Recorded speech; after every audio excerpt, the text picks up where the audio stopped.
Well, there's a fancy name for a sound system.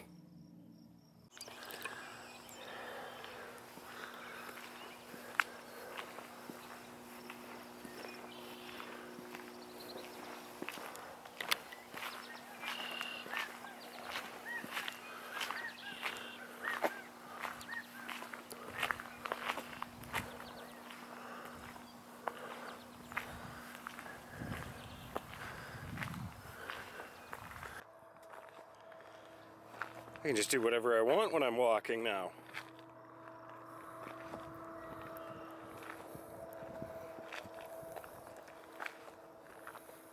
You know, I can't think of any time where you would ever have all the doors, the hatch, and the hood open all at the same time. But there it is.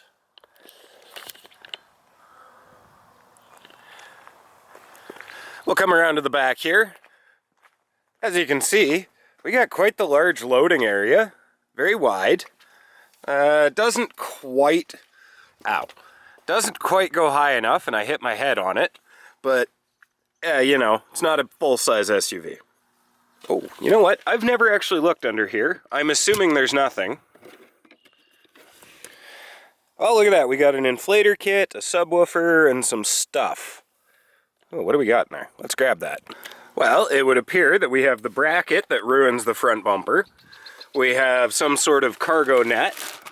Didn't know I had that. That's cool.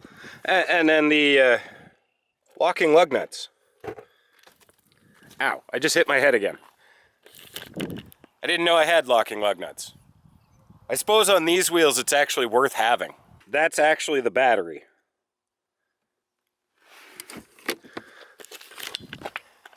I mean, I thought it was under the hood, under the big fuse block, but hey, if it's in the trunk, it's in the trunk. And I've never been one to really think this was cool. Because, I mean, how hard is it to really just close the tailgate? Man, the car gets dirty here so fast.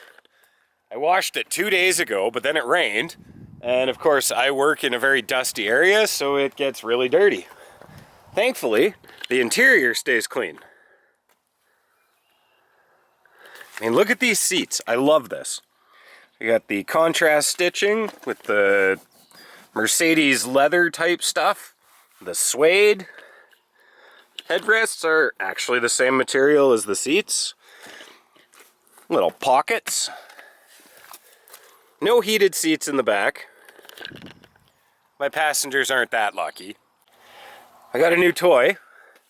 We're gonna try to play with the stabilizer later, because the little one I've got doesn't quite handle the bumpy roads around here very well. Plenty of room though for it. Passenger side, heated seats. They're not ventilated because they are the performance seats. And this side has the memory seating. Very cool for a passenger. My backpack's on the floor. I absolutely love these vents. And this is kind of cool. Adjustable leg rest thing. I'm sure there's a real name for it. And then this is where the magic happens with this car. This little 2-liter engine. And that absolutely massive turbo for a 4-cylinder. I mean, how else are you going to squeeze 300 to 400 horsepower out of 2 liters of engine? It's amazing. And they put a warranty on it. So, thumbs up for that. Well, and as with all modern engines, most of it's covered in plastic, so you can't actually see what it is. But on this, at least, you can see some of the mechanical stuff. I appreciate that Mercedes went so far as to make sure that this said AMG, even though this isn't the full AMG engine. This is kind of the middle one. They've got the base one, makes about 225 horsepower. This one makes 305, and then the full AMG engine, found in the GLA 45, that one comes with a staggering 385 horsepower. And the internet informs me that you can tune them to over 450 without changing much. So, lots of potential in this engine. I wonder, does Mercedes still do the service mode? No, I guess not. I mean, it's not my C63, but it sure is fun. I'm pretty sure it's almost as fast, way better on fuel. Now, if only I could make it sound as cool. So let's get into the driver's seat. This is where, well, everything in this car is focused around. Well, the driver's side door panel includes the memory seat, obviously heated. A couple extra controls in here for the window lockouts and mirror control. Then we have a trunk release. And then on the side of the seat is just a little lumbar adjustment. Very useful. Again, it's got the adjustable leg rest, an adjustable headrest, and that steering wheel. I mean, such a pretty steering wheel. That's jewelry for a car. It's almost a shame to get my dirty hands onto that beautiful steering wheel. Down here, all the lighting controls, and this is not forward fog lights. It's the rear fog lights. Something I've talked about before, not super common here in North America. So this is the view that greets you when you get into the Mercedes GLAs. Very, very beautiful. I love this. Controls are still buttons. You press them up and down. They do things. I've spilled some of my coffee this morning, which is always amazing. This is a wireless charging pad. It doesn't like my phone case, probably because my phone case is old and cheap. Cool little touchpad that does things up here. I've kind of learned a little bit about it. You know what? Let's actually fire it up.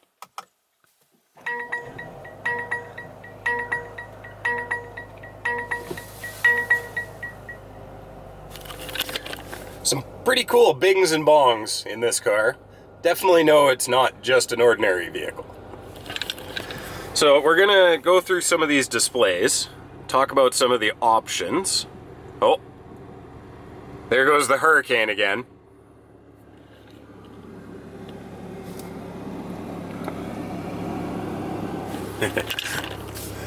There is some debris that has gotten into the blower motor assembly in this car.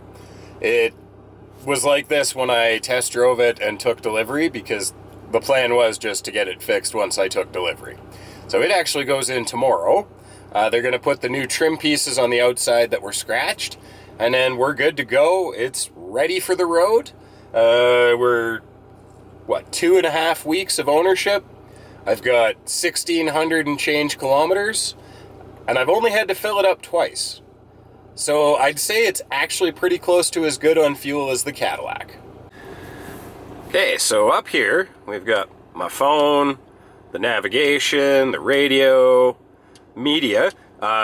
This is you have to plug in to get your Apple, what's the Apple version of Android Auto? I can never remember because I'm not an Apple person, but you need to actually plug into this port to get Android Auto to work. The comfort, this is kind of cool. There's something called seat kinetics. You press this button and then the seat dances a little bit. Just random movements. It's supposed to keep your legs and back from cramping up on long drives. Pretty nifty. We'll just turn that off because it does make noise. And then the ambient lighting.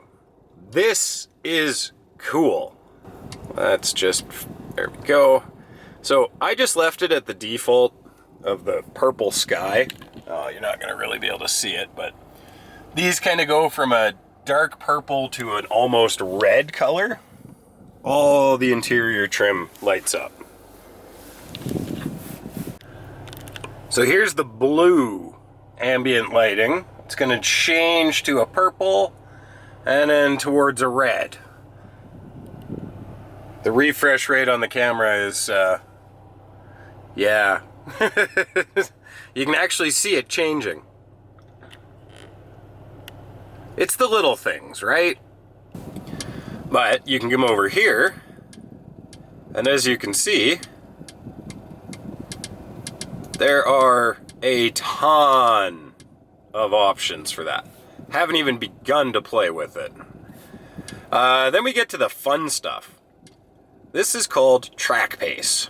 This is an AMG specific option, and it's for use at racetracks.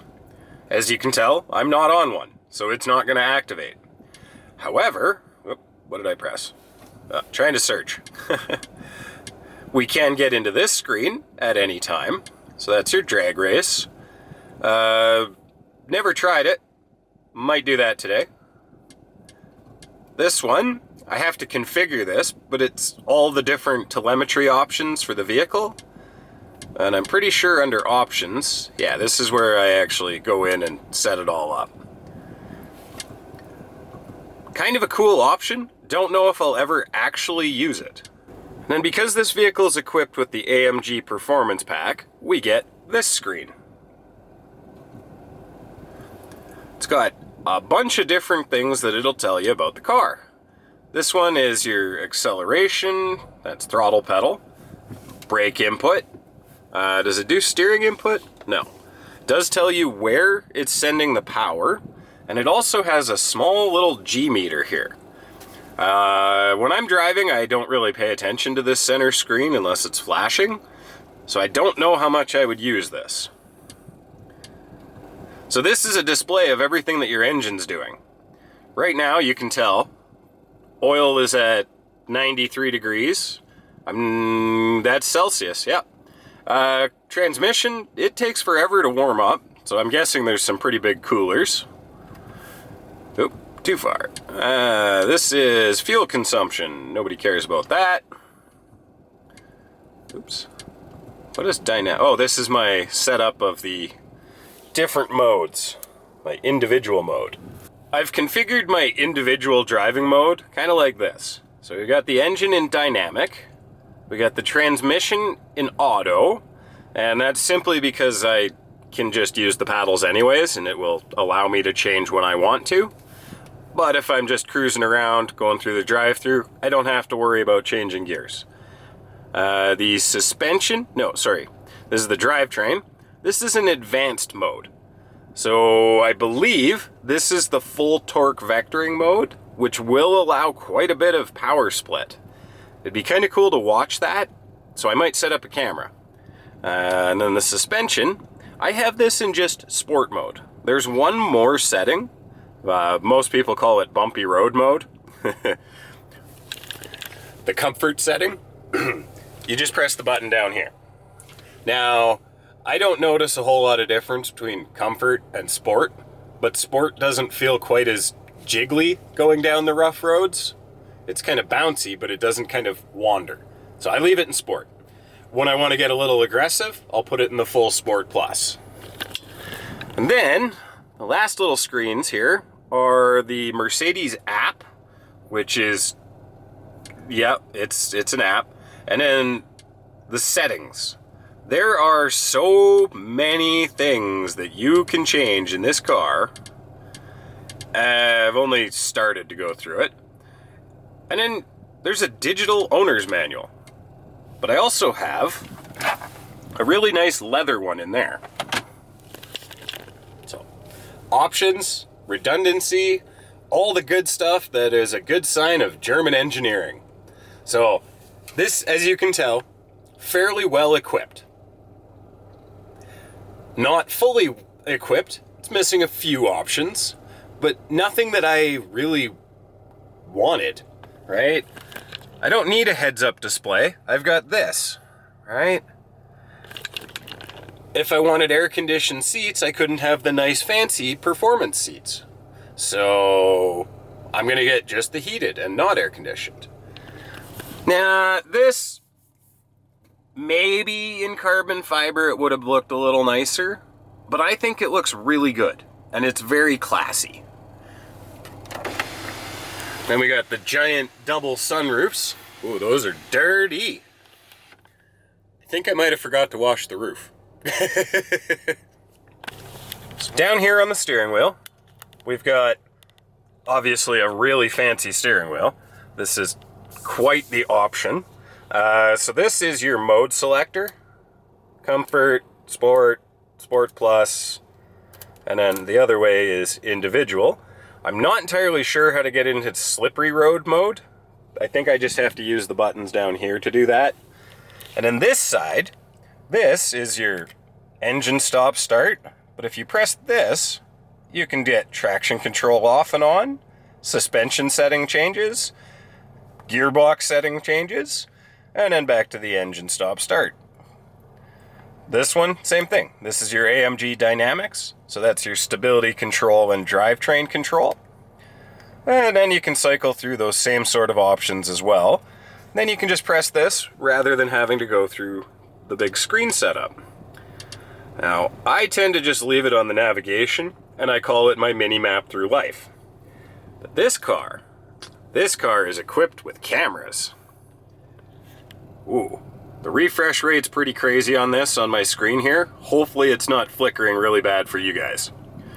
But front camera, top camera, side cameras, rear camera, and then the multi-view rear camera. So this view and this view are going to be very useful when I get playing in those somewhat off-road places. Speaking of which, we should go out for a little drive. So, gonna enjoy a little bit of coffee first. Alright, now we're gonna hit the road. Short little drive, just kind of to showcase a little bit of the options that this vehicle is equipped with.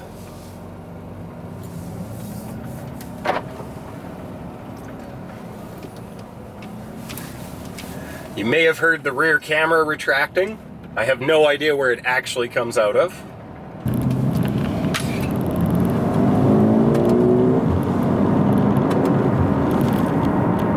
And just like that, we're doing over the speed limit.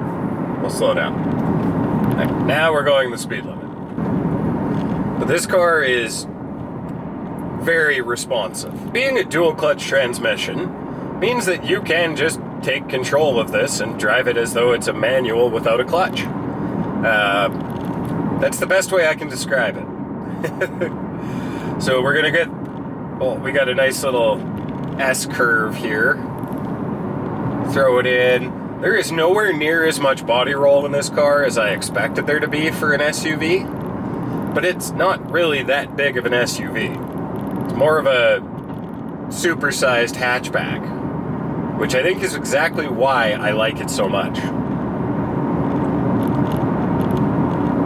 I did mention that my ideal vehicle was something that kind of handled like the Ford Focus, drove like the big Mercedes C63, but was off-road capable.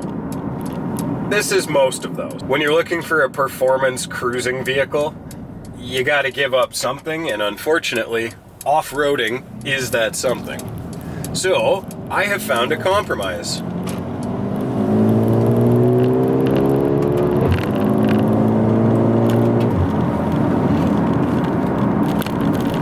This has plenty of ground clearance. I just need some tires that can handle a little bit of moisture, and we should be good to go. That's not gonna stop me though, because the car came equipped with tires, so we're gonna use them wherever I feel like using my car that I'm paying a lot of money for. So that's just the way I kind of look at cars.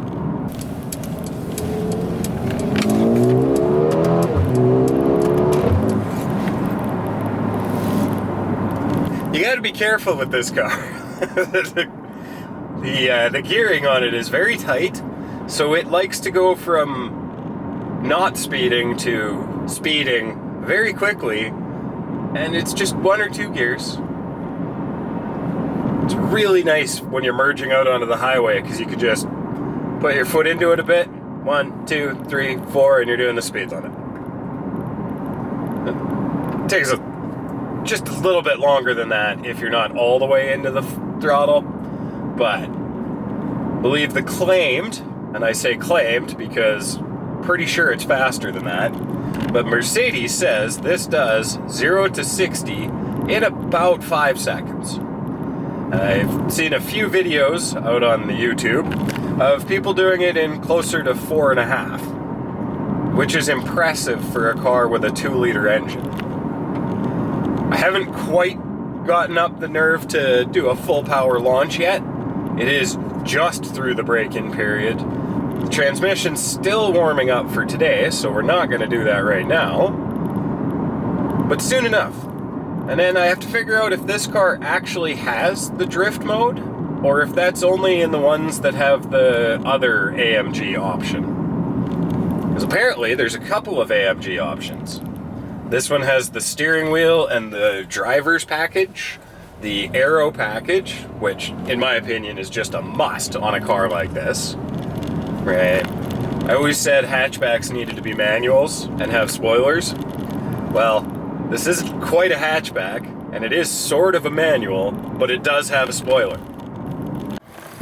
All right, let's give this thing a try. Oh, this is cool.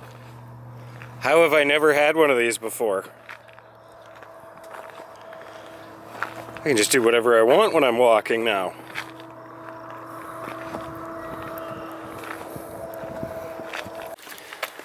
I mean, floor mats are floor mats, but they say AMG, so that's cool. And that logo, the name is on this one, Burmeister. Sounds fancy. There's a little bit of what makes this GLA special and why I picked it, right? There's lots of these out there. Not all of them have the aero package. Not all of them have the interior. I've only seen about 3 that have that steering wheel and only about 5 that have those wheels. And that's searching on the internet for vehicles in my area. So they're out there. But I love it. I've owned it about 2 weeks, little over. I've put on a little over 1,500 kilometers, or what, 1,200 miles, I think? Don't quote me on that. I'm not very good at the conversion from kilometers to miles. But I love it. I just can't get over the fact that I now own a GLA 35 AMG. Thank you very much for coming along on today's little adventure. Hopefully you learned a little bit about a Mercedes, and we will catch you on the next adventure.